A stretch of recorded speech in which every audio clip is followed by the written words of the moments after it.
Pitch-black vampire seeks princess of darkness, who hates everything and everyone and has bidden farewell to life. This was hardly a romantic Lonely Hearts ad that would cause anyone to swipe right, but 26-year-old Daniel Ruda wasn't looking for romance.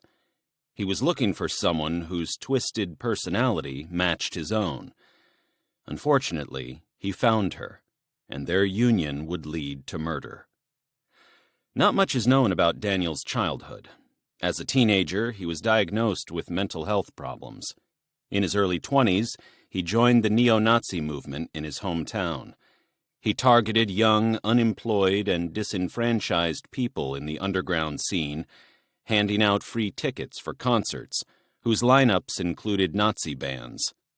In 1998, the Rheinische Post discovered that he canvassed for the National Democratic Party of Germany, a far-right, ultra-nationalist political party that the government had tried to outlaw.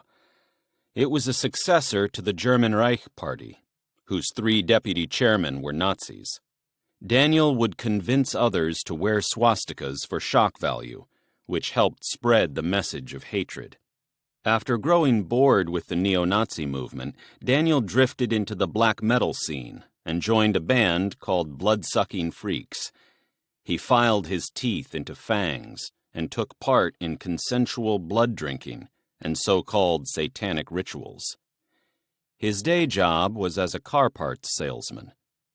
It was Daniel's ad in the Lonely Hearts column of a German black metal magazine in the autumn of 2000 that attracted 23-year-old Manuela. Oddly, there is no mention of her maiden name in articles about her, despite extensive information about her background. Manuela had an ordinary upbringing. She loved animals and grew up an only child of regular middle-class parents. She attended the German equivalent of a grammar school, which prepares students for university. Like Daniel, Manuela was also diagnosed as having mental health problems. When she was 13, she started biting passers-by on the street and was sent to a psychiatrist. Despite receiving treatment, her mental health deteriorated.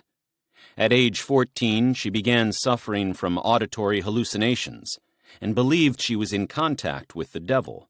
She left school. After that, she took a drug overdose. It's not stated whether this was a genuine attempt to end her own life or a cry for help, but she survived. At 16, Manuela left her hometown of Witten and traveled to the Scottish Highlands, where she got a job in a hotel.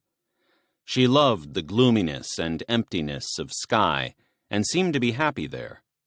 She had read about a recluse named Tom Leopard, who lived in a hut by a lake on an island off Skye.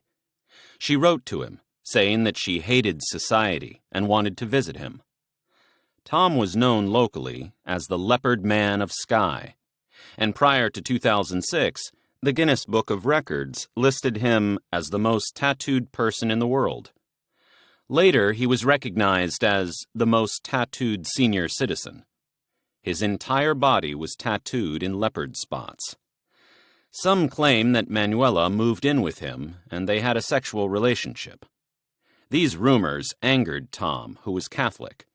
Manuela visited when she was 17, and he described her as an ordinary teenager. Hundreds of tourists and backpackers visited Tom's hut.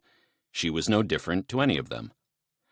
Afterward, they kept in touch, and Manuela's parents thanked him for being her only friend.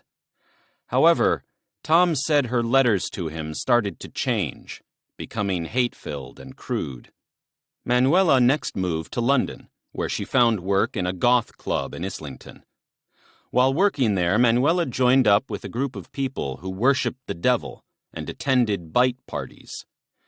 She would later tell the police that they slept on graves and drank blood from living people.